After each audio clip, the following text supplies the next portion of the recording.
بسم اللہ الرحمن الرحیم الصلاۃ والسلام علی محمد وعلی آل محمد۔ السلام علیکم۔ اللہ عز و جل کی مہربانی کہ آج ہمیں دین کی بات کرنے کا موقع مل رہا ہے۔ آج درس میں بات کروں گا، ایک لیڈیز ہیں عظمیٰ رومی، ان کی تحقیق ہے، بڑی محنت ہے ان کی، لیڈیز ہو کے تو انہوں نے محنت کی ہے، تو وہ مسلمانوں کے آج کا جو حالات ہیں ان پہ ان کا دل روتا ہے، ان کی آواز سے پتہ چلتا ہے۔ ٹھیک، تو یہ حال جو ہمارا آج کل مسلمانوں کا ہے، یہ 16ویں صدی میں یورپ والوں کا بھی تھا۔ وہاں بھی اگر کوئی نئی بات کرتا، کوئی سائنس کی بات کرتا، تو وہ جو اس زمانے کے تھے نا چرچ، وہ اس کو کافر قرار دیتی تھی۔ تو پھر آہستہ آہستہ اللہ کرے تو چینجنگ آئی۔ آج جو میں آپ کو تحقیق سناؤں گا، یہ صرف یہ کہ بھئی قرآن اور سائنس مختلف چیزیں نہیں ہیں، قرآن اور سائنس ایک ہی چیز ہے۔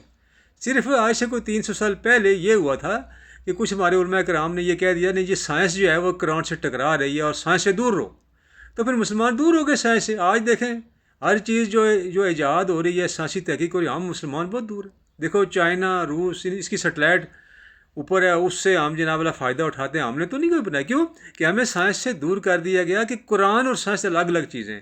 آج دیکھیں کہ 16ویں صدی کا جو ایک تھا سائنسدان، اس نے کیا تحقیق کی، ایمان کیا ہے، قرآن کیا ہے، صحیفہ کیا ہے، پیغمبر کیا ہے، اور قرآن اور سائنس ایک ہی چیز ہے۔ یہ سنتے ہیں عظمیٰ رومی کی آواز میں۔ ٹھیک ہوگا جی؟ یہ کرتے ہیں کہ ان میں کوئی ٹکراؤ نہیں ہے۔ لکھتے ہیں، صحیفے کی صریح تعلیمات میں مجھے کوئی ایسی بات نہیں ملی جو عقل کے خلاف ہو، یعنی جو ثابت شدہ عقلی حقائق کو جھٹلاتی ہو۔ لیکن اس کا مطلب یہ بھی نہیں کہ فیتھ اور سائنس ایک ہی طرح کا علم ہے۔ اسپینوزا کا ماننا ہے کہ وحی کی بنیاد، وحی کو حاصل کرنے کا طریقہ اور وحی کا مقصد فلسفے اور سائنس سے بالکل مختلف ہے۔ وحی ہمیں بتاتی ہے کہ ہمیں کس طرح برتاؤ کرنا چاہیے، جبکہ سائنس ہمیں بتاتی ہے کہ حقیقت کیا ہے۔ وحی کا مقصد اطاعت ہے اور سائنس کا مقصد سچائی۔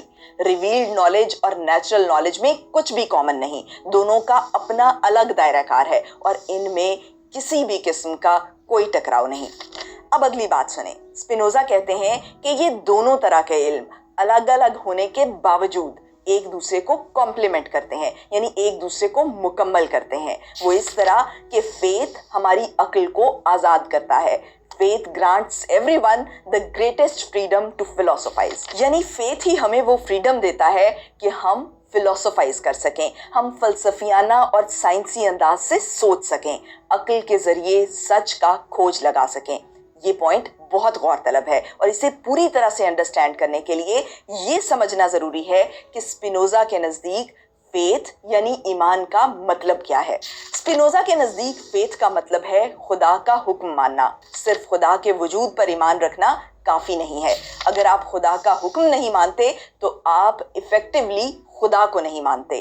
فیتھ محض ایک بلیف نہیں ہے، فیتھ دراصل اوبیڈینس ہے، اطاعت ہے، اور اگر آپ خدا کی اطاعت نہیں کرتے تو آپ کا خدا کو ماننے کا دعویٰ بالکل بے معنی ہے۔ اگر آپ خدا کی اطاعت نہیں کرتے تو ایک اندیکھے خدا پر ایمان لانے میں اور پریوں کے وجود پر یقین رکھنے میں کوئی فرق نہیں ہے۔ خدا اور انسان کا واحد تعلق اطاعت ہے۔ ایک ایسا خدا جس کا کوئی حکم ہی نہیں، اس کو ماننا نہ ماننا برابر ہے۔ اور خدا کا حکم کیا ہے، اس حوالے سے اسپینوزا لکھتے ہیں، خود صحیفے نے ہمیں واضح طور پر بتا دیا ہے کہ اس کی ٹاپ ٹیچنگ یعنی اصل اصول کیا ہے، اور اس اصل اصول میں کوئی ابہام یا دشواری نہیں ہے، اور وہ اصل اصول ہے to love God above all else and to love your neighbor as yourself، یعنی ہر چیز سے بڑھ کر خدا سے محبت کریں، اور وہ انسان جو آپ کے ارد گرد موجود ہیں، آپ کی زندگی میں شامل ہیں، ان کے ساتھ ایسی ہی محبت کا برتاؤ کریں جیسی آپ اپنے لیے ایکسپیکٹ کرتے ہیں۔ یہ بات صحیفے کا اصل اصول ہے، کیونکہ اگر صحیفہ یہ تعلیم نہ دیتا تو اسے باقی سب تعلیمات بھی بدل کر پیش کرنی پڑتی۔ یہ اصل اصول پورے مذہب کی بنیاد ہے، اسے نکال دیں تو مذہب کا تمام سٹرکچر فوراً کولیپس کر جاتا ہے۔ اگر یہ اصل اصول صحیفے میں نہ ہوتا تو یہ وہ کتاب ہی نہ ہوتی جس کے بارے میں ہم بات کر رہے ہیں۔ بس یہ نتیجہ یقینی ہے کہ صحیفہ ہمیشہ سے اسی اصول کی تعلیم دیتا آیا ہے۔ باقی تمام احکامات جیسے خدا کا وجود، خدا کا پالنہار ہونا، قادر مطلق ہونا، جزا و سزا، اور اخلاقی اصول جیسے انصاف، غریبوں کی مدد، قتل اور چوری کی ممانعت وغیرہ، یہ سب